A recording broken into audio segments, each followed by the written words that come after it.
Hello, everybody. Welcome to another edition of High Off the Glass. We are actually live today in Legacy on Delmar. It's a well-known, awesome, very established black establishment in the community. It's been here for decades, and we're here live today, y'all. How's everybody doing out there? Man, welcome back to the show. You know, this is High Off the Glass. Hey, I'm Oda Great. How's everybody doing out there? I got my guest today is a returning guest. I haven't had this brother on in a while, so I'm happy to have him. Got Mr. Slick in the house. What's up, Slick? What's going on, man? What's going on, Doug? You know what I'm saying? How you feeling? How you living? I'm here, bro. You know what I'm saying? You know, we doing this show. We're about to knock out this little episode of High Off the Glass. I'm happy you are back. You have some. We might have a surprise guest for you guys today. I'm not going to mention him yet until he pulls up. Hopefully he'll get here. But we have some surprises here on. Not some surprises. We got some new stuff going on High Off the Glass. But I want to talk to Mr. Slick. How you been, man? What you been on? Cool, man. Just trying to, stay COVID free.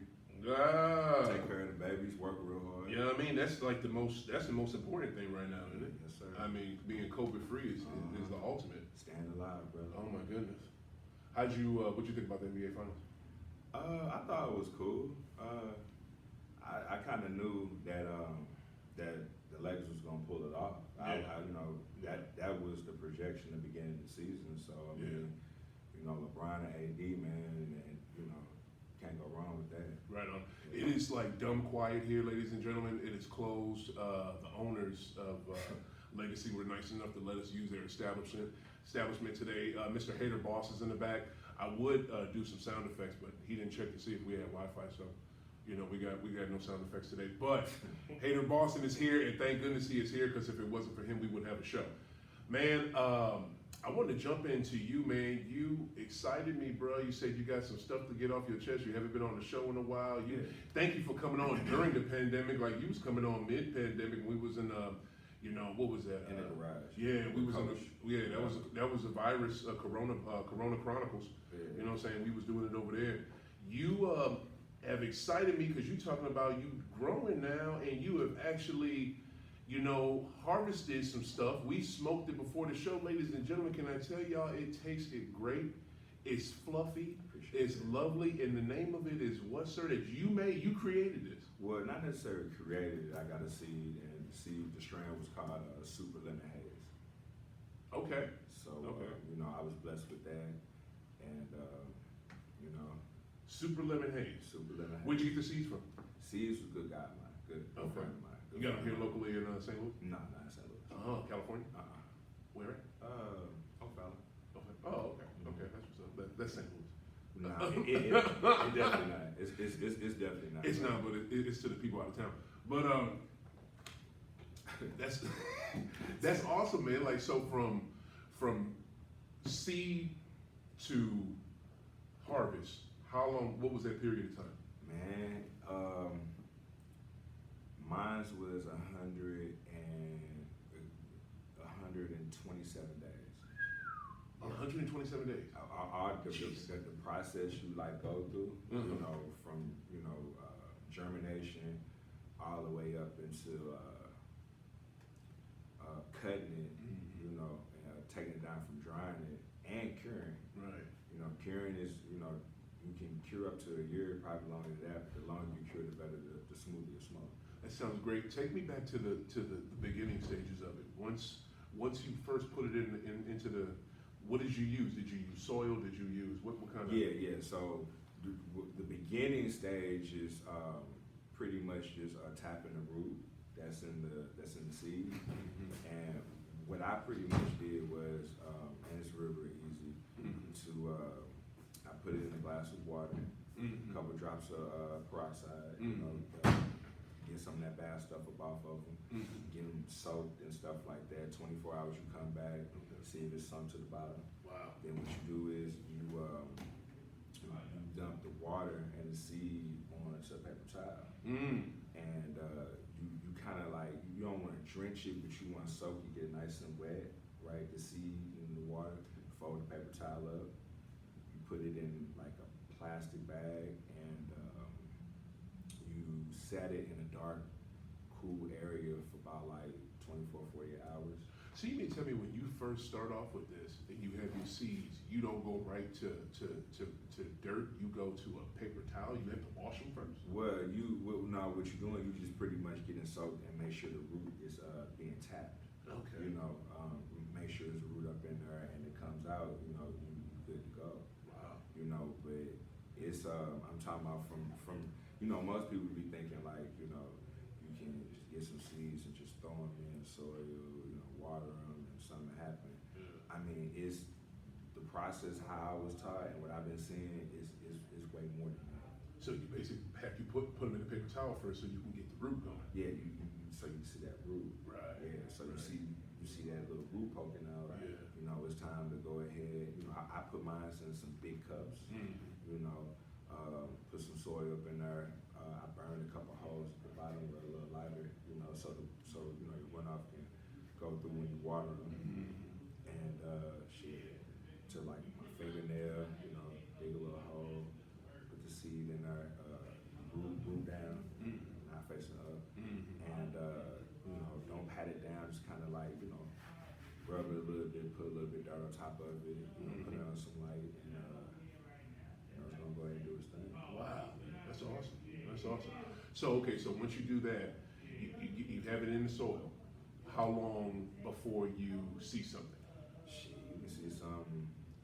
If you got the right light over it, you can probably see something in 2 days. You probably see like it's starting to like stick out. Not necessarily leaves, but you kind of see like the roots kind of coming up out the dirt, and you would probably still see the seed on top of it before the leaves are pushed out. But yeah, you're gonna see like a little stem.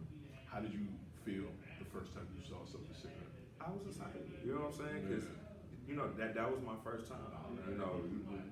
What we were smoking on. That's my first round. Wow. So super limited. So it was cool, man. I was all okay. That's what's up. Let me go ahead and see how far I can take this. That's what's you know up. what I'm saying? So Yeah. it was cool. I ain't gonna lie. I gotta imagine that first sight of seeing something that you started, for it to start to actually grow. You know what I'm saying? It's probably amazing. Yeah, man, and it's just like when you see it, you be all like, yeah, okay, it's on now. What's the next step? What we doing next? Right. I cannot wait for the next step. Yeah. So it was cool, man. It was definitely cool. That's awesome, man. That's I love that shit. Yo, but here's the thing. Why you mentioned lights a second ago? Why are lights such a big deal when it comes to growing cannabis? I mean, shit. It's the light is just it's giving that magic to it, man. Like with I guess with photosynthesis. Photosynthesis. Yeah, that it's just it just needs that it needs that energy to what I'm saying, like get it going for real. Right. So that's real big. Mm-hmm. And I get that. And right as I asked the question, I get it. Like that's what plants need. Duh. But it's just like people are so intricate with these damn lights, and they're so freaking expensive. Yeah. You know what I'm saying? Yeah. I mean, I had a friend of mine, Jordan. She's with Weed Squad. Shout out to Weed Squad. What is it? St. Louis over in Watson. There's some good stuff over there. They, she sent me a text about some type of lights. I'm already knowing, and these are like, I forget the name of them. Matter of fact, with the LED lights? No, I'm gonna tell you the name right now. They're, this is the thing I know for sure, they are not cheap. Kind XL 1000 Wi-Fi. That's the type of light it is. I know that light is super expensive. It's just not all of them. I know, but I'm assuming this one is. You know that's an assumption until you actually look at the price. Because I'm about to say, not all of them are really that expensive. Oh, they're not. Not for real. So, even if you like you grow indoor, you get a tent. Some of those tents come with some of the stuff that you need. Right. Lights, filter, fan, duct. Sometimes they'll come with mason jars. Okay. The more expensive the tent, the more stuff is gonna come with it. From what I've seen. Right. The tents that come with your supplies, how much are those? It just varies. I mean, the one that I was blessed with, you know, I was gifted, and shit, I thought it came with everything I needed. I mean, it came with what probably about 90% of what I needed, because you know you're gonna need the nutrients, you gonna need, you know, possibly another light.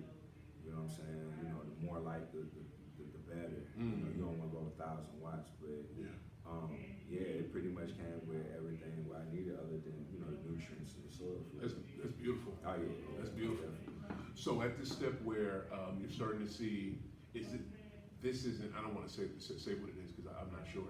When you're starting to see some growth, you're starting to see something come up.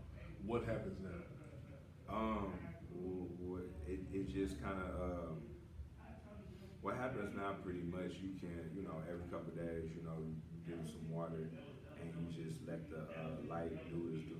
Right now you're going to be in like the seedling / vegetative stage. And like you're like in the beginning. So your life schedule is going to be 16 hours on and then 8 hours off. You know what I'm saying? So, you know, it needs that, you know, that energy from the light, and it also needs to go to sleep. You know what I'm saying? So, yeah, so you want to do that until you get to the next stage. You know, your schedule's going to change. You know, towards, you know, beginning, the middle, and the end. You know, so yeah. Man, that is beautiful. So when do you hit germination stage? I hear so much about that. Germination is the beginning. That's the beginning. Yeah. When you trying to tap the root, that's the germination. That's what you're doing with the paper towel. Okay. All right. So now what? So after you, I got distracted. What is it? It's loud over there. What is it? So now after the last step where you said, then where do you go from there? What, vegetative or flowering? After you're at flowering now, right? No, we're germination, seedling, I guess. Okay. Vegetative. Okay. There's such thing as a mild vegetative for what I say, flowering, and then you pretty much you cut it and dry it. Okay. And then after that, you want to cure it, give a smoother smoke to it. And that's the thing that you emphasized, the curing thing earlier when we were rolling up. And what is in curing? That's basically just drying it, correct? It's somewhat. It's kind of like letting some air hit it a little bit. You know, move it around a little bit. You want to get the right humidity, the right temperature. You know, keep it cool, dark place. And you basically just hang it up, and it just, you know, it just dries. No. Well, when you're curing, you're putting it in a mason jar. You know what I'm saying? You're putting it in a container, and you want, you know, to get the right temperature and humidity so your weed won't mold. Or your herb won't mold. So, you know, that's what curing is all about. The drying is just pretty much the flowering is over with. You cutting the branches, you hanging them up in the closet, get a humidifier, you know, and just pretty much just keep that running. You know, I said between like 60, I think like 65 humidity. You know, keep the moisture out there. Okay. Yeah, it's just, you know, so it'll dry properly. Right. You know, then after drying, of course, it's curing. Right. Okay. Wow. Okay. And then and you want to, it's almost like with anything, like with wine, like, you know, anything that you let sit for longer, the better it is. If it's just sitting in the mason jar and it's just, you know, that's a curing effect, how does air get to it? I mean, I know some air has to get to it, and then again, how long do you have to just let it sit there and not do anything to it? So curing is not just, you know, putting in a mason jar and just let it sit. It's pretty much you letting air hit to it. So I probably say like 3 times a day for about like 20 to 30 minutes. You pop the top, move it around a little bit. You don't want to fill your jar up 100%. You don't want to pack it. You want to, you know, like 70%, you know, full. Let some air get to it, pop the top, you know, let the, you know, the temperature, you know, in the room get to it a little bit for about like 30 minutes. Okay. 3 times a day. And you can do that, I think, until like a year. Oh, wow. Yeah, Whoa. That's all you do. So the curing process takes a year? It can. I mean, that just depends on, you know, how you want to smoke. Jeez, how long was yours? Mine was 2 months. 2 months. Yeah, so Okay. just the longer you cure it, the smoother your smoke is gonna be. Yeah. Like for example, I had seen, I was talking to this guy, he was telling me, he was all like, notice when you're smoking and your ash is white, you know what I'm saying? Your stuff can cure right, you got some good weed, you got some good smoke. So Okay. so I paid attention to that. If your ash is white, most ash is gray though, from blowing a pipe. Okay. So 2 months, wow, a year. You can. You don't have to. You can. It's just depending on the person. You want to cure for a month and it tastes right to you. Right. Then that's what you do. Right. If it don't taste right, you cure it until it pretty much tastes right. And will that increase or decrease the density of it? Because I mean, yours is real fluffy. A lot of times when people do home grows, the home grows come out real fluffy. Yeah. It's not like those bigger, denser buds that a lot of us may crave. Yeah. So that adds or takes away from that, or what? Well, I mean, it kind of depends on the strain that you get, Right. also, and Right. then the process that you did going, through the whole phase of growing. Okay. So it just depends on the strain and what you're doing. From my experience, Right. and from what I was being taught, what I learned. That's awesome. So it just kind of I guess it depends also how you cure it, because people do different techniques of doing it. Then like I said, it also depends on the process and what strain you're growing. Right. So with this first round under your belt, you have I'm assuming you got plants already going right now. Yeah. I'm on day. I'm on day. What is it? I think like 58. Wow. I'm in like my 3rd week of flowering. Wow. Yeah. Okay. Yeah. So with this strain, the Cherry Garcia, is from. Wow. that's- Cherry Garcia. Yeah. They're saying the flowering time between like 8 and 9 weeks. Yeah. Okay. So, I'm already seeing little white hairs poking out. Wow. Little bitty buds, and I'm pretty sure it's gonna be more to come. Oh, that's beautiful. Yeah. Any crystallization yet? No, not yet. No trichomes yet. Okay. That's the technical term for that say that again? Trichomes. Trichomes. Why is it called trichomes? Is it like 3 different chemicals in it? Well, the trichomes is real big. That's okay. So like you get to the flowering stage and you got your magnifying glass, right? If your trichomes are cloudy, they're ready to come out. Yeah. You're ready to cut them dry. Yeah. You know what I'm saying? But if they're still clear, they're not ready to be cut yet. Okay. You know what I'm saying? Okay. And different color trichomes or whatever, you know what I'm saying, would kind of give off a different high. What I've been reading too. Wow. Like if you want like a racy high, you'll do this. If you want like a quick high, you'll do this. Or I was reading about that the other day to kind of like trip me out, because at first I thought it was just cloudy and clear. Clear is not ready. Cloudy is ready. So. What do you mean? What is cloudy or clear? What is that? Well, you look at your trichomes or whatever, you look at those crystals and stuff like that, those trichomes, you know what I'm saying, they're either gonna be clear, they're either gonna be cloudy. That depends, on the humidity, Right. temperature and stuff like that. It's pretty much letting you know whether they're gonna be ready to cut or not. And you thought that, but really it's something else? Well, as far as what you mean? Well, you said that, what is it? It's either clear or cloudy that lets you know if it's ready. Right. But you said that sometimes people can manipulate those, Yeah. and you'll get different effects from it. Well, yeah, I've seen. Well, from what I read, there's like an amber color, and the amber color may mean like you'll get this type of effect from it. Yeah. Cloudy, you may get this type of effect from it. Okay. Clear, you may get this type of effect from it. You know what I'm saying? So it's just all depending, like what type of high you want, what you want. That's so tight because I'm thinking, you get a certain strain, you know what I'm saying, to get the type of feeling you want. But you're saying you can manipulate a strain that you have and have it do something else. Well, I mean, I wouldn't necessarily say manipulate. It's just pretty much like what you see. Like if you keeping them in too long, whatever, they're gonna be this color. If Right. If if they're clear, or whatever, they're ready to go. You know, well, I mean, they're not ready to go. You know what I'm saying? It's not ready to be cut. Yeah. You know, and they give you a different high. This is just from what I read. Right, You know, right. but I still got to do a little bit more research because I'm still a beginner. Yeah. You know what I'm saying? No, but you're the grower, so basically you can control how you want this plant to be. You know what I'm saying? Yes, I mean, or any how much aspect, you are, or how much you gonna get. any aspect of it, you control that. That's the awesome part about that. You know what I'm saying? Yeah. Yeah, I mean, shit, I think that's dope. What, so you got the Cherry Garcia going now, and how long do you think before you're at flowering? When do you, the next step from that's harvest? Yeah, that's pretty much just cutting and drying. Okay. Yeah. What do you do, and that's another thing, I wanted to ask you about this. The clippings that you cut off, do you just toss them or do you do something with them? A lot of them be kind of like dead leaves, you know what I'm saying? So I'll probably just cut them and toss them.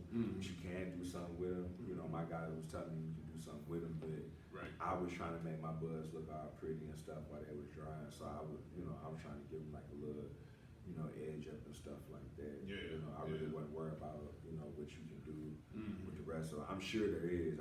He told me, but I don't remember. I'm sure there is. Yeah, because I feel like you can, use those to, I think make tea, what is it, maybe use them, convert them into hemp. I mean, you can use those for so many different, there's so many different uses for those. Yeah, I'm sure you can. Yeah. But with me being my first time, I was ready to smoke. I wasn't worried about that other shit. Right. So let's go ahead and get this shit Yes, dried sir. out, you know what I'm saying? Yes, I want sir. to smoke this shit, 'Cause I was just tired of buying from others, you know what I'm Right, saying? So I was right. like, man, I want to see how my shit is, Yeah, yeah. And, I was kind of, anxious because I was like, man, I hope I ain't growing no fucking Reggie, man. My man was scared. Yeah, He was man. gonna come out with some Reggie. Nah, man. But the guy, you know what I'm saying? For those of you that don't know, Reggie is also what do we used to call it? Just regular weed. No OG to it, no Kush, no None of kick, that. no nothing, no loudness. Reggie. Just regular weed. Just that plain ass shit that. It's people out here that still smoke Reggie. Oh hell yeah, old people. Yeah. Old you know people. what I'm saying? Go ahead, I didn't mean to interrupt. No, it's all good. Yeah, it's people. Shout out to them if they smoke. They get them high cool. But Yeah. not me. Well, man, I ain't doing it. I get what you're talking about because I can't even do this. That's literally. I'll tell you when I was done with it. I think it was. Oh man, what was this? 2000. Had Detroit won the championship yet? I think Detroit had just beat the infighting fakers. You know what I'm saying? Because all Kobe and Shaq was doing was fighting each other. So Detroit beat them. I think it was right around that time. 04. Yeah, but That's when I was in California. yeah, I was here in STL. I had moved here in 01. Okay. And bruh, I got a bag of some shit. That shit smelled like it smelled like bleach. And then smelled like bleach. Cause you remember how sometimes you would get some shit and it would have that smell to it, they was trying to throw off the dogs to get the shit to where it had to get to. And it had that type of smell to it. And then when you smoked the shit gave you a headache. I said never fucking again. I'm not doing Reggie no more. I refuse. I refuse. I'm not doing it. I can't even. I didn't have some Reggie in California. Well, Reggie in Cali is a lot different than Reggie anywhere else. I mean, Come on now. I mean, It's a lot different. I remember the first time I smoked some shit from the dispensary. But I don't know if it's dispensary, it's medical marijuana. And my neighbor at the time, his name was Mo. Yeah. You know what I'm saying? And I think he was from Michigan or whatever, but he used to get his shit from the little, I guess dispensary wherever he was getting it from. Mm-hmm. The first time I smoked that shit, I was just stuck, man. It's just like when he popped the top off that motherfucker. Oh, the dispensary. This is dispensary. I believe so. Yeah. Wherever he got it from, I know it was medical marijuana. Right. He popped the top Yeah, off that that medical's bitch. another deal. Yeah. He popped the top off that bitch, man. Yeah. I was just like, Yeah. fuck, what is this shit? Yeah. She just had me stuck, Yeah. man. And Yeah. I was high for like all day. Yeah. I ain't even had to smoke again. See, one thing I'm not trying to do, I'm not trying to do this, and if there's people that do this, you have a much higher tolerance than me. I'm not mad at you, and if you're able to do it, you're able to do it. I can't smoke medical and drive. You know what I'm saying? If I smoke medical, I'm trying to chill. I'm not trying to go nowhere, do nothing, go no place.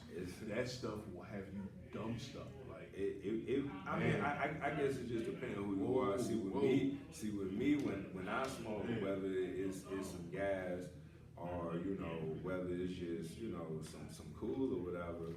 And, especially in California, it feel like an adventure because the place is so fucking big. You never know what you're gonna see.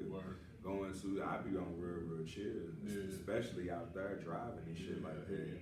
And I be like super blood. That should be cool. I love it. I mean, it's just like a roadway wonderland out there. So many damn roads and so many different places to go, and it's big ridiculous out there. It's Southern big, California. and it's expensive as fuck too. Yes, it is. One great new topic I wanted to, not topic, but segment we're about to introduce on this episode of High Off the Glass is your marijuana minute, everybody. We have, this week I have marijuana news, and it is going to be under the moniker of Marijuana Minute, and that's going to be a new segment that will be on High Off the Glass weekly. This today's Marijuana Minute is about, we have a couple different places. First one is KC's first marijuana dispensary sells out in 2 days.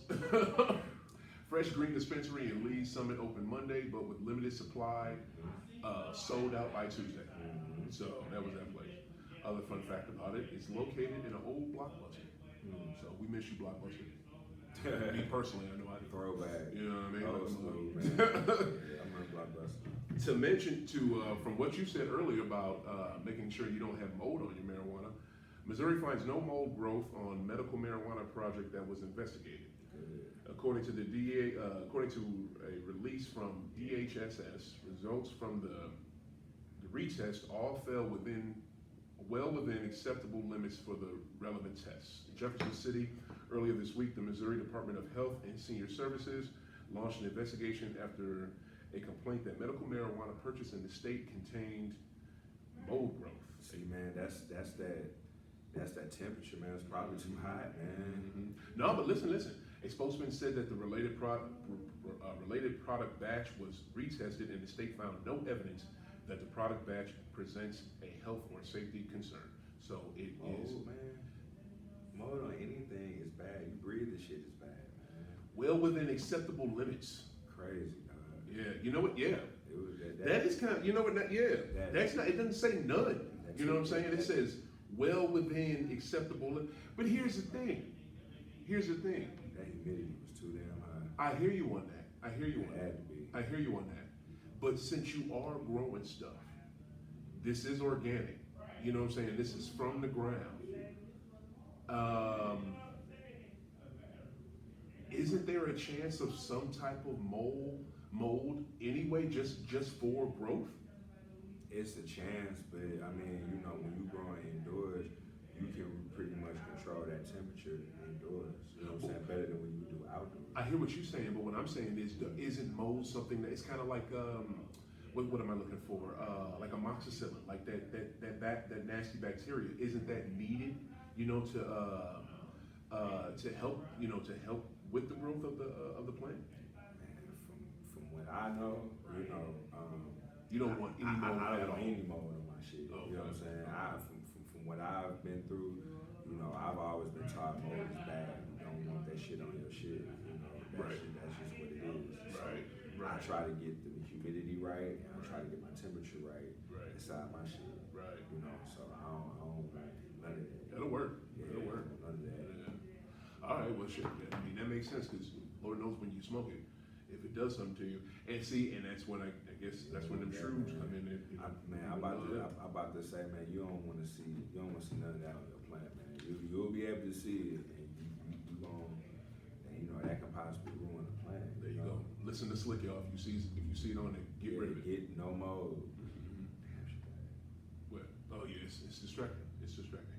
What is it? And last for our marijuana minute, largest medical marijuana grower in Missouri sets up shop in St. Louis County. Thank goodness. I hope we got a lot of security. It takes Bee Leaf Medical 6 months to go from planting seeds to putting products on the shelf. Yes, that's true. Medical marijuana in Missouri starts this week, and the largest grow facility is in the St. Louis area. Right. Bee Leaf Medical in St. Louis County, which can harvest 8,000 to 10,000 pounds of marijuana in a year that will be distributed throughout the state. They're about to tax that. Whoever, listen up. Yeah. You go to the dispensaries, you know, especially out here, Right. they're gonna tax your ass. Yes. Yes. I read one dude got taxed for, I think he got a A for 125. No. Jesus. I said, oh what? dear God! And this is in I would Illinois. never. Is this in Illinois? This has to be the one in Collinsville or something. I think so. I Yeah, think it is yeah. Illinois, man. I just want to put a plea right now. Look, marijuana dispensaries that are coming in Missouri, don't screw us like that, please. Okay, are you really gonna jank us on the, just because this has a higher amount of THC, I have to charge you more? No, you don't have to charge shit. They don't. That's Illinois doing that. You don't have to do that. Colorado don't do that, Babbage, and they still are ridiculously rich off cannabis. Come on now. But see, Come on now. Missouri is Jeez. a state, we're like behind on a lot of shit or whatever, so they had to figure that out. Okay, how we gonna tax them? You know what I'm saying? How we gonna make some money off of this or whatever as far as taxes goes? Man. So There's no excuse for that, though. with that. No I mean, excuse. right, but that's why some of the cats who trapping on the streets, they really, that's just a set price. Right. Right. With the Right. dispensary, it's Right. this and some change. Right. You know what I'm saying? Right. From what I heard Right. in Illinois, Mhm. I would never. You know what I'm saying? I would never either. In the meeting, just for what you say, why would I go to a dispensary and pay an extra $40 in a tax when I can go to my boy and get it? You know what I'm saying? Yeah, I'm gonna do it. And I know some of that stuff may be better, Yeah. and some of it may be worth it. You pay for what you want. True. Pay But for here's the what you thing: want, yeah. even the very, very best they have, you still should be able to get that cheaper because they have that inflated tax on it. You know what I'm saying? The very best they have, if you go to Colorado, you'll find something just as good or comparable, and it'll be way cheaper. You know what I'm saying? That's how I go with that. And this dispensary right here, Bee Leaf, is probably going to be the one supplying Fresh Green that just ran out of their stuff on Monday of this week. Because they said they supplying different dispensaries throughout the state. Yeah. It takes 6 months. I said that already. The company grows cannabis that will be used to supply medical dispensaries. Flower for smoking, edibles, topicals, and other products will be made from the plants. People are incredibly excited about this. Mitch Meyer, CEO, said there are people, honestly, that have an expiration date on them that have been waiting on this to be available. So we are happy we are at the finish line. I know that's right. And they have 30 employees, and they take care of roughly 70,000 Missouri medical marijuana patients. That's good. So yeah, it's That's needed. good. Yeah. It's needed. That concludes this week's Marijuana Minute. But yeah, I just, man, that to me is, I think it's part of the, I'll even throw it in there with the stigma thing. When you just wanna charge more for the better shit you have, like, I mean, that's horrible. And I know that's how the drug industry works. Marijuana, to me, isn't a drug. It should not work like that. That's just my personal opinion on it. I don't know. I'm just saying. I hate that. I think that's disgusting. My next topic that I wanted to talk to you about today, man. We actually, I mentioned this to you last night. I have been listening to this podcast. It is called Whistleblower. Shout out to Levitard. Dan Levitard had the creator of it, Tim Livingston, on his show earlier this week to talk about it. And Whistleblower is basically about Tim Donaghy, who, if you guys don't remember, was caught up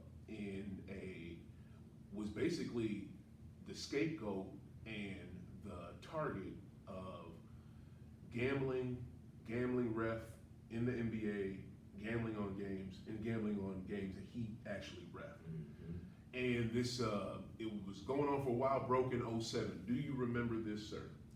I do. You do? I do. Man, can I tell you, this podcast is thorough and good, bro. It is ridiculous, man. It was a damn shame, man. It was, it was so sad. Now you told me you read the book, and you read the book by Tim Donaghy. This podcast is basically, it involves Tim Donaghy, his friend Tommy Marcano, and Baba Batista. Donaghy was a crooked ref. Marcano was like the bag man. You know, he was running money around, and he was a connection for Donaghy to Batista, and all these guys. It was the middleman. Yeah, Batista was like the middleman and the connection with the mob and the connection with high state gamblers. All the motherfuckers was at the mob, dog. Well, you know, true, but these also high state people that, you know, are just rich and just want to gamble on basketball. You know what I'm saying? They got that too. Man, that dude just had a gambling problem. He just had a gambling problem. He was greedy, and I think the reason why he fixed a lot of those games and shit like that because he probably had a debt to pay. Mm-hmm. And it was just all, okay, well, cool. You take care of this, that, and this. Right. And that's exactly what he did, man. It's crazy, man, because, you know, that 02 Western Conference Finals with the Lakers and the Kings or whatever. Yeah. Bruh, Glad you bring that up. The Lakers was finished. Yeah.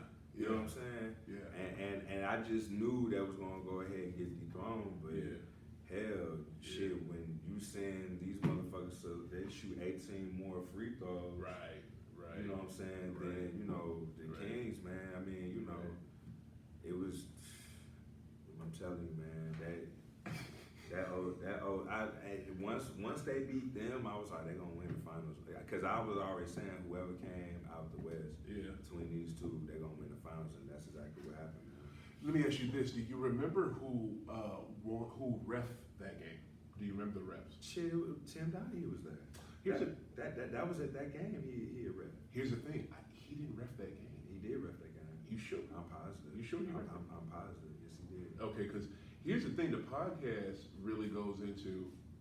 Oh yes, he did. He did ref that game. I'm tripping. Yeah. The podcast really goes into, you know, yes, Donaghy did what he did. Yes, he was messed up. Yes, he was a degenerate gambler. Yes, he was, you know, a shitty person. But he wasn't the only one. Oh, yeah. This was the damn culture. Yeah. The culture was this. Well, they've been doing that for years in college. You know what I'm saying? Yes. They just got the shit just came to light. Yes. You know what I'm saying? So they've been doing that. You know, motherfuckers been fixing games, man, before we was even born. Right. You know what I'm saying? Right. They had that one little scandal, I think, with Boston University with the Oh, you talking about the college scandal when they got paid? With Henry Henry Hill, who was hooked up with that. Who later, yeah. y'all remember him from Goodfellas, the dude who had all that bullshit going on. Correct. Yeah, but I get you. It's been going on, but see the thing that would happen with Donaghy, since he got so sloppy with it, and really Batista is the one who got sloppy with it, because Batista is the reason why the shit even came to light and how the FBI found out about it, because the dumbass had a horrible drug problem and was a ridiculous gambler and was in completely over his head, and that's what brought light on them. If there was no light brought on them, bro, it would just be a running joke between, or just an afterthought between, you know, players, coaches, basketball people, and fans. Like, it would be something that we all knew, but we wouldn't have any type of confirmation. This is damn near confirmation. You know what I'm saying? Like if you listen to this whistleblower podcast, it gets so much deeper, bruh. It almost, if you listen to it, they lay out how David Stern, my favorite commissioner ever in professional sports, really? Probably, hell yeah, David Stern spearheaded the NBA out of. See, look, you forget, fam, you forget. When you were being born, the NBA wasn't what it is now or what it was in the 90s, fam. It was a whole lot different. NBA finals were not live. playoff games. Some were not, but they weren't live. You know what I'm saying? It wasn't everybody and their mama trying to use the NBA to market things and players. It wasn't like that. The league had a cloud over it. You know what I'm saying? The league had you know about that, right? Man, look, I looked at him side eye once he vetoed that trade for Chris Paul going to the Lakers. Oh, you want some more personal shit? Okay, you want some more personal stuff? And the reason why, man, because it's just like, you know, how you gonna veto that trade? Nobody tripping off that one damn trade. It's shit. Only people that's tripping off it is you Faker fans. Nah, but the thing is, I'm not a Laker fan. You know? I'm really, I don't even really trip off the NBA into the playoffs. You know what I'm saying? I fuck with college. You know that.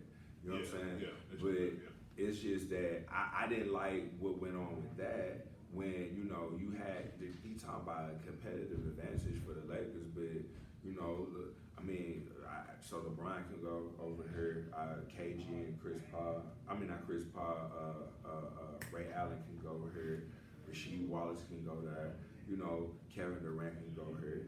You know, I mean, he was a free agent. Matter of fact, no, he wasn't. He was about to get traded. Yeah. He vetoed that trade. I just didn't like it. The reason why he vetoed the trade and actually was better for the NBA, bro. Right. I'll explain. The reason why he did that, right before it, they had just settled a new CBA. The new collective bargaining agreement was supposed to empower. Listen what I'm saying. I know what half of what I'm saying is going to sound stupid as fuck, but it's the truth. Half of it was supposed to empower small market teams, not just constantly, just let's just always send the big players to the big name teams. Just make sure they always get the best contracts. Always for them. No, this CBA was supposed to be different from that. Mark Cuban, small market owner, was the main proponent of that. It was constantly bitching about it. And with this going on, he didn't want to get his ass swept by the Lakers with Chris Paul being over there. Well, here's the thing though. If you listen to this, listen. Kobe would have been had 6 or 7 rings by now. I mean, well, Kobe, they gave him that little championship in 2010. You know, they gave that was a gift for him. But anyway, shit. But anyway, listen. That's why he made that deal. He couldn't let, after all that talk about this is a new CBA, small market teams will get a fair shake and da-da-da-da-da. He couldn't let Chris Paul just go from a super small market team, the Hornets, all the way to the damn Lakers, who always had everybody. And it wasn't, and it's the half of it don't make no sense because it went to the Clippers, which is not a small market, it's also Los Angeles, but it was also a perennial loser. It was someone who could use someone like Chris Paul to make their team relevant and good, and that's what the hell happened. Okay, it was actually better for the league. You still got the draft, you still got, you know what I'm saying, gyms and rosters and shit like that, man. Bro, I look at that like Kawhi almost going to the Lakers this offseason. If Kawhi would have went to the Lakers last offseason, you know how it would have been no parity. It would have been nothing. It would have been horrible. To me, he should have stayed in Toronto. I feel you on that, but he wanted to come home. He wanted to come home, but you know, sometimes coming home ain't always the best thing to do. Yeah. You know, so I mean, you know, I feel that he wanted to come home, but you know, I just feel he just, you know, did his thing in Toronto. Right. I wouldn't have left. I definitely left. I mean, you had a whole country. You know what I'm saying? Just loving you, man. Yeah. You know, then you coming back with the same pieces you had last year, the exact same squad you had last year. You coming back with, and I'm pretty sure y'all got better in the off season while working out with each other and the camaraderie and all that other shit, man. True. I wouldn't have done the Clippers thing. I would stay home. Now, I mean, I would stay in Toronto. I feel you on that. I don't want to talk about Kawhi with Toronto though, but just to sum that up, the reason why he left is because he never wanted to be there in the first place. He never really wanted to be. He got traded there. He just accepted it because he thought it was his best option, but it was. But look, so what you would have did? What I don't know. To be honest with you, I don't know. I have no clue. I probably would have maybe came home too. After you win a championship? I don't know. You know what I'm saying? I don't care about that. Right now, wow. There's the thing. Now, you don't like Stern, and rest in peace. I wouldn't say I don't like him. I just looked at him. I kind of just looked the side eye when that went on, and then I see all these other motherfucking trades that go on. You know, that's helping teams win. And I I wasn't feeling that. Man. Yeah. And I get you on that. I get you on that. I'm not here to talk about Chris Paul. Chris Paul should have had a ring. No, he Chris Paul's not good enough. But he's not good. He's not. It's man. Chris Paul, Harden, perennial losers, bro. It's evident. Damn. It's evident. Look how many teams he's been on, and he hasn't done jack. You know what I'm saying? He ain't done. He's never made it to a conference final, man. And you know what I give him props for? I give him. If you want to talk about, you want to talk about Chris Paul so much. You want to talk about Chris Paul so much. I give Chris Paul props for this year's OKC team because this year's OKC team super exceeded expectations and did great. That New Orleans team he had was a good team with a good coach. Clippers team, good team. He's one of the two good coaches with Del Negro and Rivers. So he's one of like the top 5 point guards in the league. I don't know if he's top 5 anymore though. I don't know if he's top 5. He might be 6 or 7. Anyway, listen. This is the crazy thing with this. This is the crazy thing with Stern in this podcast and what actually happened with the Donaghy scandal. For some reason, I don't know why, unbeknownst to me, on June 22nd, 2007, Agent Scholar for the FBI tells the NBA, David Stern, the commissioner, about the ref scandal. 5 days later, after that, Stern rushes through a new TV deal worth 25% more than it was the previous deal, and exactly worth $7.4 billion. And here's the funny part, fam. The deal he rushed through wasn't set to expire until the following season. So he did all this in 07. It wasn't set to expire until the end of the 08 season. But you got a deal done a whole year early. Oh, okay. And this is 5 days after finding out about the FBI tells you about your ref being caught in a gambling ring. Then on July 20th, 2007, Fixed, NBA ref gambles on NBA games. Written by Maury Weiss, comes out in a New York Post. A month later. All this happens, you know what I'm saying? Like, for him to able to finesse a new TV contract 5 days after hearing about, like, imagine how fast he was working to get that. You get this information from Agent Scholar. Agent Scholar, it was the, I'm sorry, I should have mentioned this earlier. He was a lead investigator on the Tim Donaghy gambling investigation. And he went and told Stern 5 days later he finesses $7.4 billion from TNT and Disney. And then later that next month, July 20th, Fixed article comes out, doesn't name Donaghy, but just says NBA ref allegedly caught in a gambling ring. Do you believe this shit here? Money. Exactly, brother. Exactly. It is. And what is so crazy about it? Bro?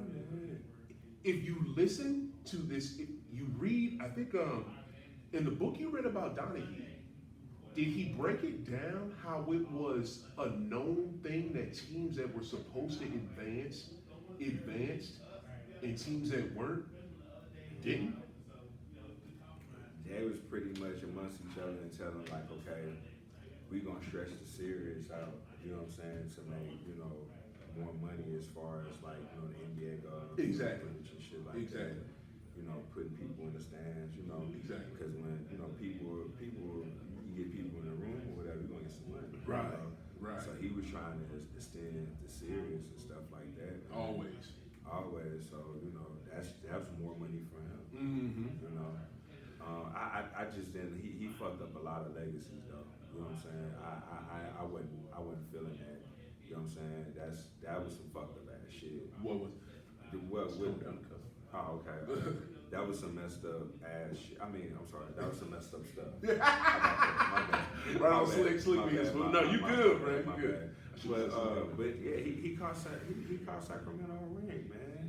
Yes. They Not to mention Portland. Yeah. Don't forget Portland in 2000. Yeah, bro. Which I was super mad about. Man, them dudes. Hey, look, dog. Man, Portland. Hey, the Kings was punching the Lakers all in their mouth. I fuck with Shaq and Kobe. I love them. Right. Always. Right.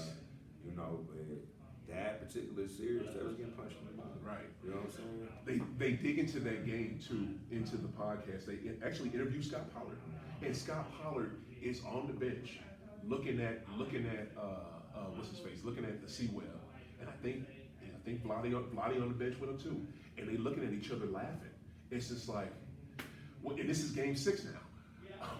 What else can we do? You know what I'm saying? It's like it's 8 verse 5. And what C Web said in halftime in the locker room, hey y'all, if we have to be 8, then we'll do that. If it's 8 verse 5, we'll do that. Meaning the other 3 dudes are the damn refs.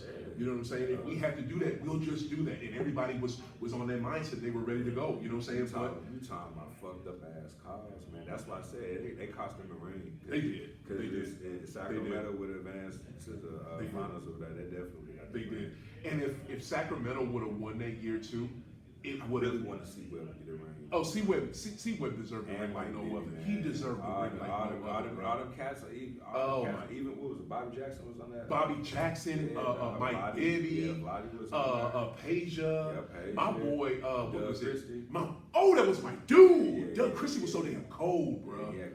That was my boy. Yeah, I was pissed off about that. Yes, that team was so freaking stacked, bro. Peja could bust. Like, I was pissed off about that one. It was horrible. My thing was the and also too, they in this podcast they interview Sheed and Bonzi Wells, and I mean Sheed, you know, he talks about a story where, and I think it was he was with the Pistons, and he's playing a game, and he said, I think he what was his name again? Down here, you might No. That was in 2000. That was in 2000 in the playoff series against LA, where he literally got 2 texts from looking at a ref. Yeah. Looking at a ref. So we knew what that was. And she was obviously the Trailblazers' best player. You know what I'm saying? But what was it? He was talking about at the start of the podcast. He mentions a whole nother one where it's somewhere else.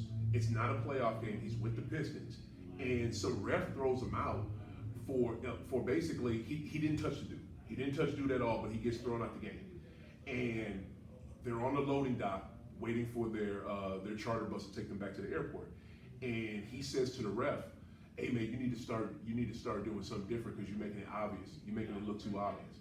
You know what I'm saying? Referring to the fact that, you know what I'm saying, you cheating right now. You know what I mean? You trying to make sure we lost this game or something happened where you covered the spread or your people got money. And I think she got suspended for that shit, though. Listen. Yeah. The ref took offense to it, you know what I'm saying? And then him and the ref is going back and forth on the loading dock, you know what I'm saying? So can't nobody see this but NBA people. Yeah. You know what I'm saying? And freaking next thing you know, he gets a call from somebody in the league saying that he said he got fined like $100,000 for that, for getting into it with the ref. But then Joe Dumars called him, what was it? I think like later that season in the off season, he was on vacation. And Joe Dumars at the time was the president for the Detroit Pistons.